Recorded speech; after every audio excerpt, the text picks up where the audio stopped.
बख्श खता तो मेरी,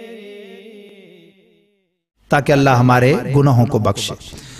बिस्मिल्लाहिर्रहमानिर्रहीम। पहला सवाल है, आया प्यारे आका सल्लल्लाहु अलैहि वसल्लम कब्र अतर में खुद जलवा, कब्र में खुद, कब्र मैयत में खुद जलवा गर होते हैं या शबी मुबारका दिखाई जाती है या मैयत और उसके माबैन के पर्दे उठा दिए जाते हैं सरकार जहां मौजूद हैं? ये बहुत अहम सवाल है हमारे एतकादात अहले सुन्नत के हवाले से भी और सरकार की अजमत के हवाले से भी। इसका आसान और मुख्तसर जवाब जो हमारे अकाबिर ने दिया है, ये इस्लाम के उन नजरियात में से है कि जो कतईयात में से नहीं, यानी इनका इनकारी काफिर नहीं है।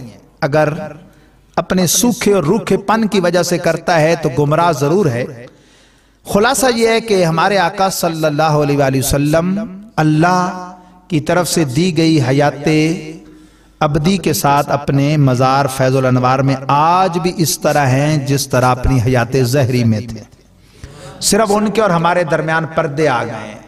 अब अगर हुजूर के सामने कोई हो तो हुजूर तो उसे देखते हैं, लेकिन ये सहाबी नहीं बनता दो वजह से।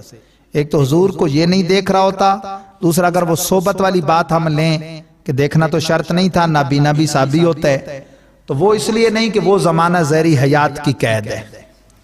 लेकिन वैसे फजीलत के एतबार से उसकी ये शान है कि हुजूर फरमाते हैं मनजारनी बाद ममाती फकअन्ना मजारनी फी हयाती, जो मेरे दुनिया से पर्दा करने के बाद भी मेरा जाहिर हो वो ऐसे है जैसे मेरी दुनिया में मेरी ज़ियारत करने वाला। यानी फजीलत के एतबार से, जैसे दूसरी हदीस में है मनजार कब्री वाजबत लहू शफाती, जिसने मेरी कब्र की ज़ियारत की उसके लिए मेरी शफात। एक तो शफात कुबरा है ना जो सबको नजात देगी कि हिसाब शुरू हो जाए, खुसूसी शफातों में से ज़ायरे कब्र मुस्तफ़ा के लिए भी शफात साबित है जो ईमान की हालत में करे।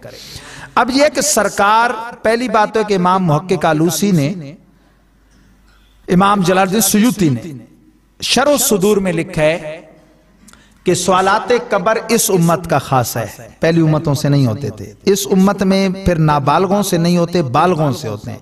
फिर बालगों में कैद नहीं है, मोमिन से भी होते हैं, काफिर से भी, मुनाफिक से भी, क्योंकि कांट छांट जो इसी पे होनी है। और जिसकी कब्र बाग जन्नत बननी है इधर ही बन जाएगी, कब्र जन्नम बननी है बन जाएगी। वो तो अल्लाह जो मैदान है ना वो हुजूर की शान के लिए लगाएगा, और दूसरा इत्माम हुज्जत के लिए। इत्माम हुज्जत यही होता है ना कि सामने हो। ये तो छुपा जहान है दुनिया और कब्र हशर के दरमियान बरज़ख, लेकिन फैसला हो जाना है इधर ही। उसमें जो सरकार के बारे में सवाल है तो उसमें आरा मुख्तलिफ है मुहक्किकीन की, इसलिए ये अकीदा कतईया में से नहीं है, अकीदा ज़न्नी है। इतनी बात जरूर है कि उसे हुजूर का दीदार होगा। अब उसके और मैयत के दरमियान और सरकार के दरमियान पर्दे उठा दिए जाएं यूं, या सरकार खुद जलवा गरी करें अल्लाह की अता से, वो भी कर सकते हैं। हाजिर होने का माने ही यही है। नाजिर होने का तो ये है कि जहां मौजूद हैं सारे जहां को हाथ की हथेली की तरह देखते हैं, ये है हुजूर का नाजिर होना। और हाजिर का माना ये है कि अल्लाह की दी हुई ताकत से जहां जलवा गरी करना चाहें वहां करते हैं। अब यहां हर कब्र में जलवा गरी करेंगे या शबी मुस्तफ़ा दिखाई जाएगी। शबी पर फिर कलाम है कि शबी पर असल का फिर हुक्म लगेगा, जो कहेगा हुवा रसूलुल्लाह। तो उसमें मुहक्किकीन इस तरफ गए जमहूर के, उसके और हुजूर के दरमियान जुमला पर्दे उठा दिए जाएंगे, वो सर की आंखों से हुजूर को देखेगा। मोमिन होगा तो कहेगा हुवा रसूलुल्लाह। मैं इसका तर्जुमा करूं अपने लफ्जों में, मोमिन सुन्नी कहेगा यही तो हैं जिनके लिए मैं यहां आया हूं, और काफिर और मुनाफिक कहेगा हा ला अदरी, अफसोस अफसोस मैं नहीं जानता।